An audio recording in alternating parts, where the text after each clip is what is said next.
से रविंद्र शर्मा हमारे साथ मौजूद हैं। आप कैसे देखते हैं इन घटनाओं को? हमने इस साल 1 तारीख को देखा, डांगरी में हुआ, उसके बाद एक इस तरह की घटनाएं खत्म होने का नाम नहीं ले रही। देखिए, पहले तो बहुत दर्दनाक है कि जिस तरीके से शरेआम उन्होंने हमला किया है फौज पे, और हम शहीदों को सलाम करते हैं, उनके परिवारों के साथ अपनी संवेदना व्यक्त करते हैं और गंभीर चिंता व्यक्त करते हैं कि बार बार इस तरह की वारदातें, और कितने हमारे 2 दर्जन के करीब जवान जो है मुझे लगता है इस साल शहीद हो गए राजौरी पुंछ सेक्टर में।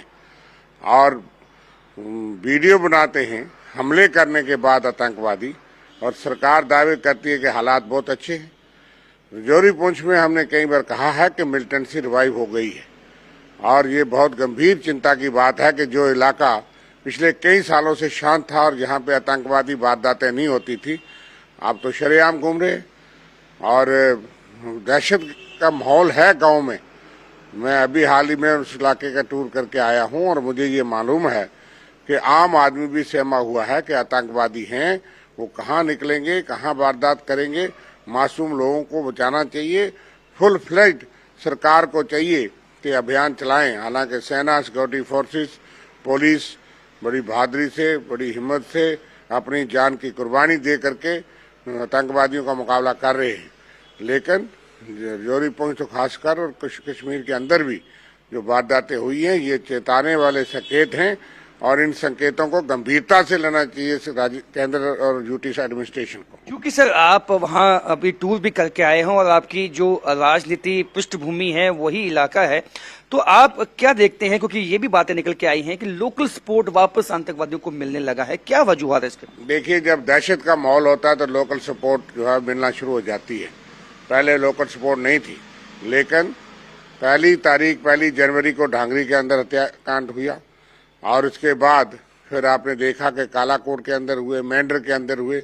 कालाकोट के क्षेत्र में मैं परसों में था, और वहाँ पे हम लोग भी इतनी सुरक्षा नहीं होती, खतरे मोल लेते हैं और लोगों से पूछते हैं। अब दहशत के माहौल में लोग रह रहे हैं और सरकार को कुछ ठोस कदम उठाने पड़ेंगे।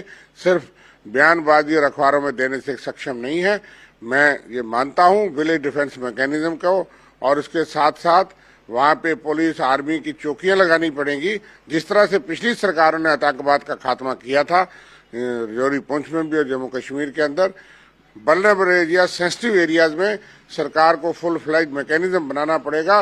लोगों ने यहाँ पे नारला, बम्बल और सजाली गाला में लोगों ने मुझे बताया, और फोन करके लोग बताते हैं कि यहाँ आर्मी की, यहाँ सिक्योरिटी पिकेट लगवाओ, लेकिन सरकार हमारी बात सुनती नहीं है। ये मैं कहना चाहता हूँ, जो हमने लेफ्टिनेंट गवर्नर साहब को भी लिखा और हमने टाइम भी मांगा, लेकिन यह है कि उन्होंने टाइम नहीं दिया कि क्या हम सुझाव देना चाहते हैं सरकार को। आतंकवाद के विरुद्ध हम एक युद्ध लड़ें, इकट्ठे होकर के लड़ें। आतंकवाद के खिलाफ कोई 2 राय नहीं है, लेकिन खतरे में लोग रह रहे हैं। सेना पे, सिक्योरिटी फोर्स पे हमले होते हैं। सरकार को सख्ती से कदम उठाने पड़ेंगे, जागना पड़ेगा, सिर्फ दावों से काम नहीं होगा। तो वहां पे विलेज डिफेंस गार्ड जो हैं उनको मजबूत बनाना होगा। अतिरिक्त जो है सेना की पिकेट्स जो हैं वो गांव-गांव में बनानी होंगी, तभी हम जम्मू सूबे में जो आतंकवाद फैलाने की जो मंसूबे हैं पाकिस्तान के, उसको नाकाम बना सकते हैं। कैमरामैन नवाइन दत्त के साथ राजन वैद, न्यूज़ 18 जम्मू।